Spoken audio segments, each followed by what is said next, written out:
We provide hundreds of millions of dollars of aid to the Egyptian government and the Egyptian people. I want to make sure it's a good investment. I want to understand what we're investing in. Egypt does face a serious threat from terrorism, but the unprecedented human rights abuses and political repression practiced by the government since 2013 is fanning the flames rather than putting them out. A World Bank report in 2014 said it clearly. Economic policies in Egypt are not focused on promoting the emergence of fast-growing, high-productivity private sector companies that would generate jobs. Instead, and I'm quoting here, they have worked to preserve insider privileges, leading to growth in sectors that are not labor-intensive. For a long time, economic policies have been skewed toward protecting the privileges of a few, the cronies of the regime. In the Sisi era, it's even fewer than that. It's really, the economic policies are for the benefit of Sisi's own constituency, the military itself. We're seeing a real change in laws, regulations, etc.,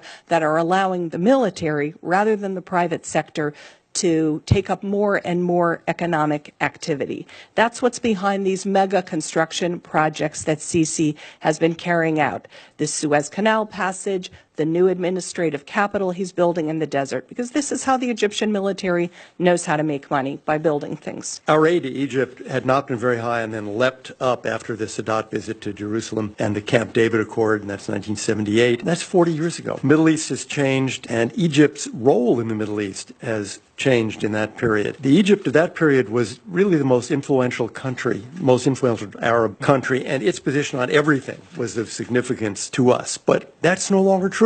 Egypt has no role of significance when it comes to the conflict in Yemen or in Iraq or in Syria, nor really on the Israeli-Palestinian conflict itself. Egypt's weight in the region has really declined. The Egyptian military is actually spending huge amounts of money enhancing their conventional capability. In February 2015, they purchased 24 Dassault Rafale multi-role fighters, a frigate, and missiles from France. And that was a deal worth nearly $6 billion. 2014, they bought four naval corvettes from France. That was $1.35 billion. Fall of 2015, two Mistral helicopter carriers from France. Large purchases from Russia. How do purchases like an anti-ballistic missile system from Russia and advanced combat jets really combat terrorist groups like ISIS? How do submarines? Yet Egypt just last week received the first of 4 German-made attack submarines. Total cost €1.4 billion.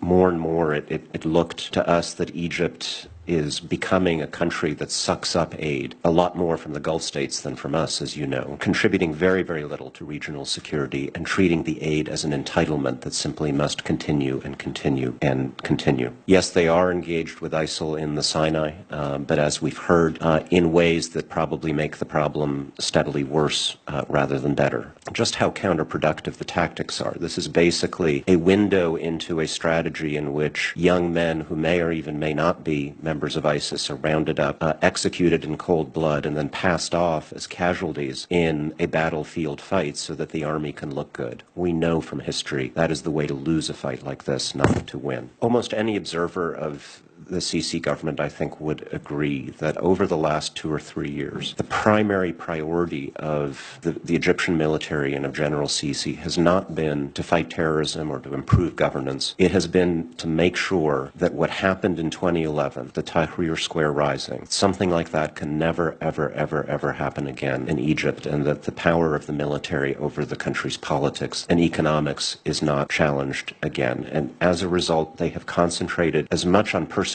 their political opponents, peaceful protesters, independent NGOs, the very people in the country who are most likely to despise jihadism, as it has on hunting down terrorists. My job was talking to authoritarian governments around the world, and I have to say the meetings with the government of Egypt were amongst the least productive and most unpleasant. A lot of governments around the world that do things we don't like, but you can have a thoughtful, intelligent conversation where you're talking to somebody who you feel like they've got the best interest of their country in mind, but they have a different vision for how to achieve them. And in the case of Egypt, it's just angry, rude denial of all problems, and how dare you, U.S. government official, raise these things with us, and where's our money? Thank you very much. Goodbye.